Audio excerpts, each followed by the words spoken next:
Assalamualaikum warahmatullahi wabarakatuh. Nama saya Hakim Amir Hisham, pelajar Kolej Kemahiran Tinggi Mahram Majlis Tanah daripada jurusan Diploma Kejuruteraan Teknologi Otomotif. Saya akan membincangkan tentang Dasar Pertanian Negara yang bermula daripada 1984 sehingga 2010. Saya juga akan membahaskan tentang Dasar Pertanian Negara 1, 2, 3. Selain itu, saya juga akan membahaskan tentang cabaran dan halangan dan langkah-langkah meningkatkan kualiti pertanian. Setia bersama saya jika anda ingin tahu dengan lebih lanjut. Dasar Pertanian Negara.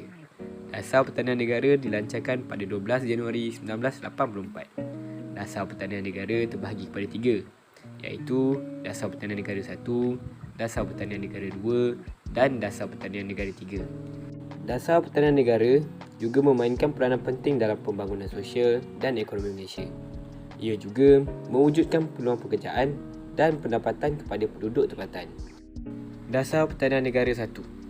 Dasar Pertanian Negara 1 dilancarkan pada tahun 1984 sehingga 1991. Dasar Pertanian Negara telah dilancarkan oleh bekas Timbalan Perdana Menteri Malaysia, Datuk Musa Hitam selaku pengerusi Jawatan Kuasa Kabinet.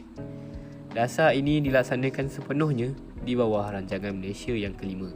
Dasar Pertanian Negara pertama telah dibangunkan dengan berorientasikan ekspor. Ia turut memperluaskan dan mengutamakan tanaman komoditi seperti koko dan kelapa sawit.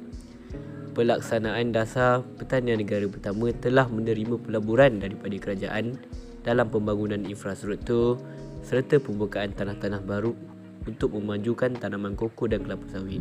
Seterusnya, Dasar Pertanian Negara 2. Dasar Pertanian Negara 2 dilancarkan pada tahun 1992 sehingga 1997.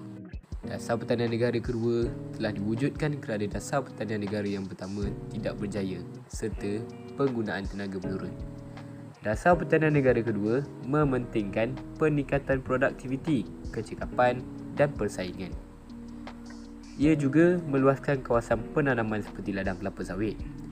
Ia telah dilaksanakan kerana kekurangan tanah, tenaga buruh yang berumur dan produktiviti yang rendah. Dasar ini menghasilkan produk yang mempunyai nilai tambah. Selain itu, pembangunan industri asas pertanian telah dimajukan supaya memberi peluang pekerjaan, meningkatkan pendapatan dan menambah hasil pertukaran hasil negara. Seterusnya, Dasar Pertanian Negara yang ketiga. Dasar Pertanian Negara yang ketiga dilancarkan pada tahun 1998 sehingga 2010.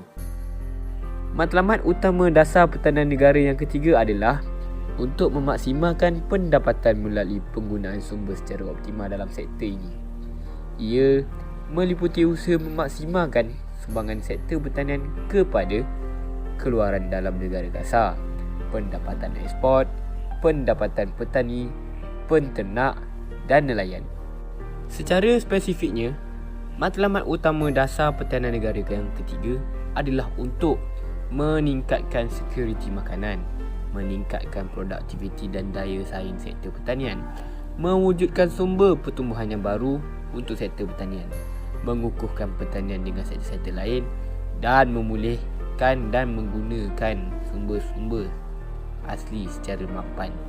Terdapat cabaran dan halangan apabila Dasar Pertanian Negara dilancarkan, antaranya perubahan iklim dan cuaca, bencana alam seperti banjir, kemarau dan tanah runtuh, masalah tenaga buruh, masalah kekurangan tanah yang sesuai untuk tujuan pertanian komersial berskala besar dan kekurangan modal. Terdapat langkah-langkah meningkatkan produktiviti dan kualiti pertanian, antaranya mengiatkan pertanian secara kontan dan komersial, pemindahan dan penggunaan teknologi moden, memberikan bimbingan dan latihan kepada para petani dan menggalakkan penglibatan sektor swasta dalam pengeluaran makanan secara komersial. Kesimpulannya, dengan adanya Dasar Pertanian Negara ini, Malaysia dapat memajukan sektor pertanian dengan lebih pesat dan membolehkan petani-petani Malaysia berkembang dengan lebih maju dan lebih jauh. Selain itu, Malaysia juga dapat memupuk hubungan baik dengan negara luar dalam sektor pertanian. Akhir sekali, Dasar Pertanian Negara ini banyak memberikan kebaikan kepada sektor pertanian. Sekian daripada saya, Hakim Amir Hisham.